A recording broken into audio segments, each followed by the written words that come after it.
जिंदाबाद जिंदाबाद इनकलाब जिंदाबाद जिंदाबाद जिंदाबाद किरण अमर रहे अमर रहे अमर रहे योगी किरण अमर रहे अमर रहे अमर रहे प्रकाश अमर रहे अमर रहे अमर रहे अमर रहे अमर रहे इनकलाब जिंदाबाद जिंदाबाद जिंदाबाद राम वृक्ष बेनीपुरी अमर रहे अमर रहे अमर रहे अमर रहे अमर रहे अमर रहे अमर रहे। आज दिनांक 23 दिसंबर 2021 को शहीद सुखदेव सिंह समन्वय समिति के तत्वाधान में कलम के जादूगर राम वृक्ष बेनीपुरी की 117वीं तथा किसानों के मसीहा पूर्व प्रधानमंत्री चौधरी चरण सिंह की 119वीं जयंती श्रद्धापूर्वक मनाई गई, जिसकी अध्यक्षता शिक्षक नेता अमृत कुमार सिंह ने किया। अध्यक्षीय संबोधन में शिक्षक नेता अमृत कुमार सिंह ने कहा कि चौधरी चरण सिंह किसानों के मसीहा थे। वे अपने जीवन के अंतिम सांस तक भारतीय किसानों की सेवा करते। उन्होंने कहा कि कलम के जादूगर राम वृक्ष बेनीपुरी का जन्म 1902 ईस्वी में हुआ था। बेनीपुरी जी की गांधी जी के नेतृत्व में अपनी पढ़ाई छोड़कर असहयोग आंदोलन में शामिल हो गए। ऐसे महान नेता को सत सत नमन। इस अवसर पर अलख निरंजन चौधरी ने कहा कि चौधरी चरण सिंह किसानों के मसीहा थे, बेनीपुरी कलम के जादूगर थे। ऐसे महान हस्ती को कोटि कोटि नमन। इस अवसर पर साहित्यकार चंद्रशेखर चौरसिया ने कहा कि बेनीपुरी जी आधुनिक हिंदी साहित्य के शब्द शिल्प के बहुमुखी थे। प्रतिभा के धनी साहित्यकार, उनकी भाषा ओकपूर्ण, रोचक एवं सशक्त रही है। उन्होंने गधे के विभिन्न बिंदुओं पर लेखनी चलाई है, जिसमें माटी की मूर्ति, खेतों के देश में लाल तारा, चेता के फूल, गेंदा और गुलाब, सीता की मां, अनेकों पुस्तकें लिखी। वहीं किसानों के मसीहा चौधरी चरण सिंह को सत सत नमन किया। इस अवसर पर दधीची देहदान समिति के अध्यक्ष सुशील कुमार राय ने कहा कि चौधरी चरण सिंह उत्तर प्रदेश के पूर्व मुख्यमंत्री और भारत के पूर्व प्रधानमंत्री, किसानों के मसीहा, वहीं कलम के जादूगर राम वृक्ष बेनीपुरी जी को कोटि कोटि नमन किया।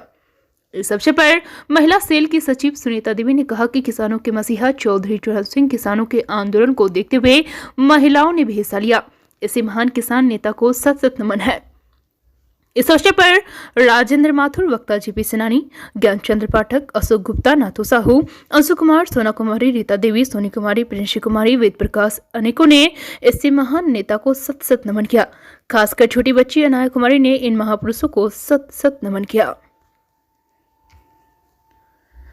बीएनपी न्यूज के लिए संवाददाता शिवम कुमार की रिपोर्ट। महापुरुष जिन्होंने समाज के लिए संघर्ष किया और किसानों के भारत के मसीहा थे, उत्तर प्रदेश के मुख्यमंत्री रह चुके, प्रधानमंत्री रह चुके चौधरी चरण सिंह, जिनका आज 117वीं जयंती और कलम के जादूगर बेनीपुरी जो कलम के सौदागर थे, कलम के मसीहा थे, कलम के जादूगर थे। वो कलम के ऐसे जादूगर थे, कई किताबें लिखे। ऐसे महान दो हस्ती को मैं शहीद सुखदेव सिंह समन्वय समिति की ओर से सशक्त नमन करते हुए कहना चाहेंगे कि चौधरी चरण ऐसे थे शान, किसानों के लिए भारत थे नाम, किसानों के लिए होते थे कुर्बान। और उत्तर प्रदेश के मुख्यमंत्री रहते हुए, प्रधानमंत्री रहते हुए किसानों के लिए आगे बढ़ते रहते थे। वैसे बुजुर्ग थे नौजवान, जिनको आज शहीद सुखदेव सिंह समन्वय समिति की ओर से 117वीं जयंती पर उनको नमन करते हैं। और आज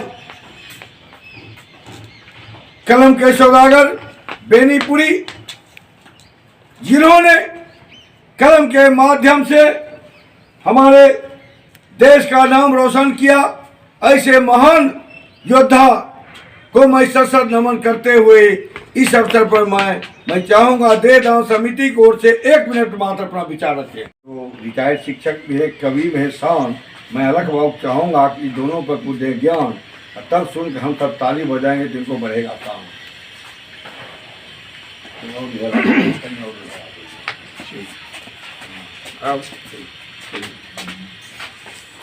आज के इस कॉमरेड सुखदेव सभागार समन्वय समिति को मैं सबसे पहले नमन करता हूं, जिस सभागार समिति में सैकड़ों पुण्य आत्माओं की जीवंत कहानी जयंती के रूप में मनाते हैं। इसलिए यह सुपर फास्ट जयंती एक्सप्रेस है और रहेगा। इसमें आरक्षण की जरूरत नहीं, बिना पैसे का इसमें आरक्षण मिलता है और विलक्षण प्रतिभा वालों का यहाँ ठहराव होता है। हमारे इस जिले के परम हंस सपूत अमरिंदर जी नायाब मोती की तरह दिन ब दिन छलक रहे हैं, हर हृदय सागर को झलक रहे हैं, नायाब मोती की तरह चमक रहे हैं।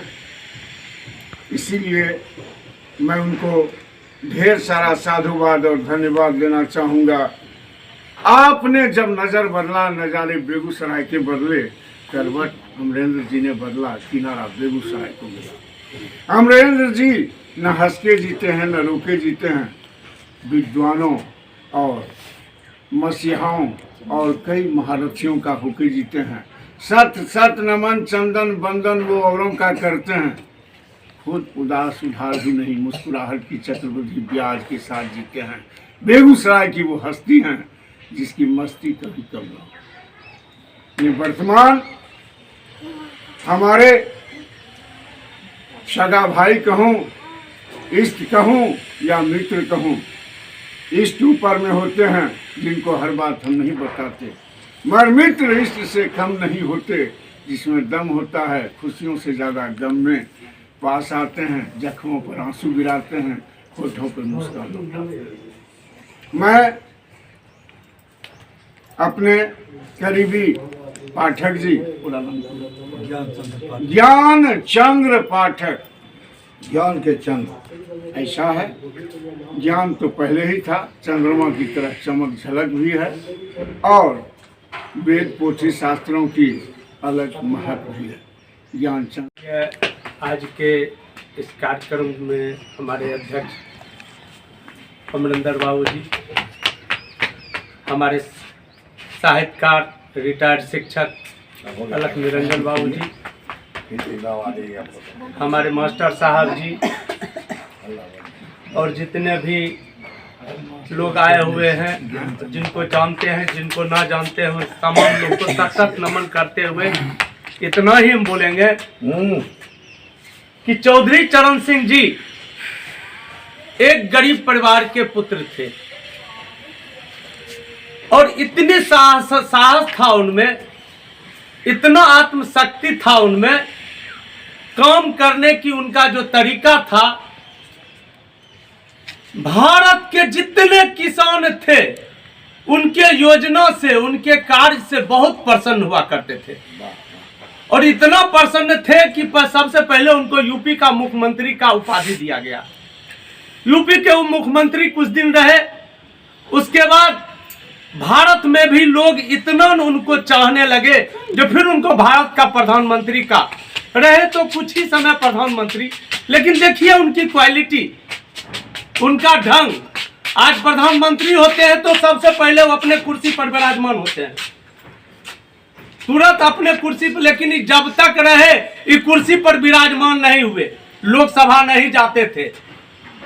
इनके साथ काफिला, लोग आज कहते हैं कहाँ कैसे आए हो, तो कैसे आएंगे, चरण सिंह के कार से आए, यानी कि चरण बाबू पांव पैदल ही कहीं जाते थे तो प्रधानमंत्री का गाड़ी था मिला हुआ, लेकिन उस गाड़ी से वो नहीं चलते थे। वाह रे वाह, हमारे देश में एक से एक लोग जन्म लिए। आज हम मना रहे हैं उनकी पुण्यतिथि, श्रद्धांजलि, जन्मदिन, ये जो हम लोग मनाते हैं इसीलिए मनाते हैं जो आने वाला पीढ़ी हमारा ये सीखे, जो हमारे समाज में ऐसे ऐसे वीर योद्धा थे, हम उनसे कुछ सीखे। आज के दिन में हम चौधरी चरण सिंह जी को, हम तो उतना बोल नहीं सकते हैं, वैसी वक्ता नहीं है, समय की अभाव भी है, लेकिन हम ऐसे महान पुरुष को हम सशक्त नमन करते हुए हम अपनी बातों को विराम देते हैं। और एक लाइन और कहेंगे कि राम वृक्ष बेनीपुरी जी दर्जनों किताब लिखे और भारत में एक कलम के मसीहा माने जाते थे। आज हम उनको भी सशक्त नमन करते हुए इतना बात हम जरूर कहेंगे कि आदमी को अगर आदमी की तरह आदमियत ना आए तो वो क्या करे, उसने तो पैदा किया हर एक इंसान को